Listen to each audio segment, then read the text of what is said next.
excited is it to be back out here? Oh, it's awesome. We haven't had the group together since November 21st, believe it or not. You know, at Alabama we have Thanksgiving break, then we have dead week, then we have finals, and you can't practice those 2 weeks. So they're really on their own from November 21st to January 14th. And you just pray that they do what they're supposed to do over Christmas break. Everybody came back in really good shape, so we're excited about that. You could tell that people were hitting and fielding and throwing and working out in the weight room. And it's tough to do because sometimes there's not many facilities when they go home. But I've been pleased so far. This could be one of the most selfless teams we've ever had. From the very beginning, the freshmen have bought in. I mean, I'm really excited about them. To have that almost 2-month gap and have everybody come back like that, how confident does that make you, knowing that maybe there's this leadership on this team being replaced, especially after losing, you know, an entire senior outfield and possibly one of the best players you've ever had? Well, I think, you know, they do a lot of team texting, and I think the seniors probably kept reminding them, you know, what are you doing today? What are you doing today? Are you doing something for the team? Are you adding value to the program? And I know they did that this summer because a lot of people came back in really good shape, especially the freshmen. And we have a running test when they come back, and all 4 freshmen passed the test the first time. So that means that somebody was holding them accountable in the summer. And I think, you know, in reality, that break does us some good because you kind of get away from everybody, and then all of a sudden, boom, you're back into it, and everybody's excited to see everybody. And it's a group that celebrates everybody else's success as well. There's no jealousy or envy in the team, and that's fun to watch. What have you seen from the 4 freshmen so far? What you know, expectations-wise, what should we look for? Well, we have 2 kids from in-state, a young lady from Elmore County near Prattville, Montgomery. She's probably one of the fastest kids we've ever had. Her name is Alyssa Brown. In fact, over Christmas break, she tried out for the USA Junior National Team and made it. So we were really excited about her. Throws right, hits left. Gabby Calloway is throws right, hits left for power. Raised in Mobile, moved to San Diego. So she claims both states, but she's got a lot of pop. She's another outfielder. Claire Jenkins is a sophomore infielder, or a freshman outfielder. A freshman infielder from Pullman. Engineering major, great student, just a great kid, and she's got a lot of pop. She's a righty, which we needed. We needed some righty hitters. And then our 4th is Bailey Hemphill from Lafayette, Louisiana. She was the USA Today High School Catcher of the Year, her senior year, and she's got tremendous power. Just a great kid, a really good athlete. You could see her at catcher, you could see her at first base or DH.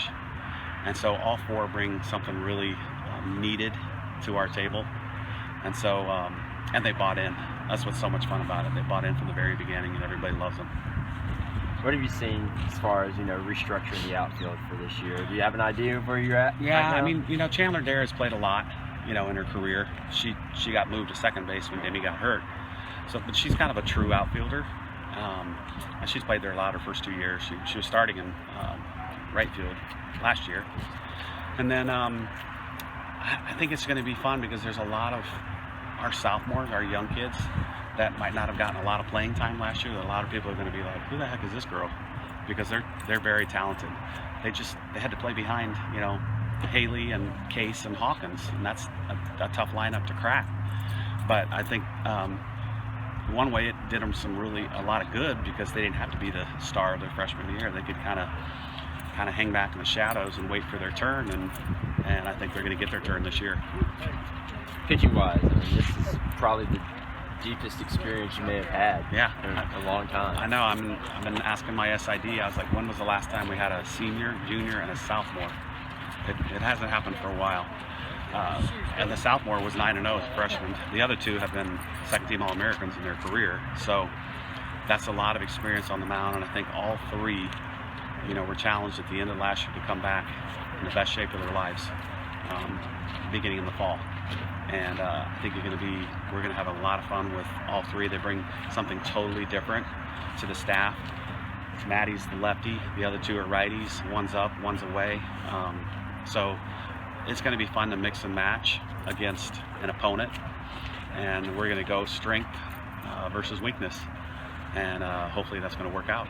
Hey, how you doing? How's Demi doing? I know she was almost back at the end of last year. She's fully recovered. She had she sat out this fall, just precautionary, but she's 100%. She's taking ground ball, she's hit, she's running. She'd start today if we were playing tomorrow, so she's 100%. SEC, we don't have a poll yet, but we know it's going to be stacked, just like it always is. I mean, what's the challenge coming down? I know last year you said goal was 2 out of 3 every weekend. Yeah, well, and it was the 20th anniversary of most schools in the SEC, because we all started at the same time in 1997. And there was one school that had never made the NCAA tournament. It was Ole Miss, and they made it in the 20th year. So, it's just, the competition has just been unbelievable. You look around at all the pro teams or the USA national team, and the majority of those girls are SEC players that have graduated. So it's unbelievable. The facilities, the coaches, the players. It's the same as football, same as baseball. It's the best in the country, and you got to bring it week in and week out, because if you don't, you're going to get your butt beat. You're first coach we've had a chance to talk to since all the news yesterday with Coach Battle. Just your thoughts on what he's done over the last 4 years and your relationship with him. Oh, he's been like a mentor and a father figure to not only me, my coaches, but he'll come over here and stand right where you guys in the bullpen, and every player that walks by gets a big hug, knows him by name, which is a rarity. He's just been a great ambassador for us, and I know he was put in a tough situation when he started, but I think he did beyond what anybody thought he would do. Brought us closer together as a staff, and just continued the winning tradition. And really, that's all you could ask for, because it was, he was in a great place where he was at. He was basically retired and living the high life, and he that tells you what kind of man he is. He'd come and do that for his school and his alma mater, so we're really going to miss him. And any conversations ever with Greg Byrne before? One time we played at Arizona in softball a couple years ago, and we were in the bullpen, and a guy came up next to me and tapped me on the shoulder, and he's very tall, by the way. So I turned and I was like, and we talked for about 5 to 10 minutes. Seemed like a really good guy, and I think it's exciting. It's something new, and we'll see.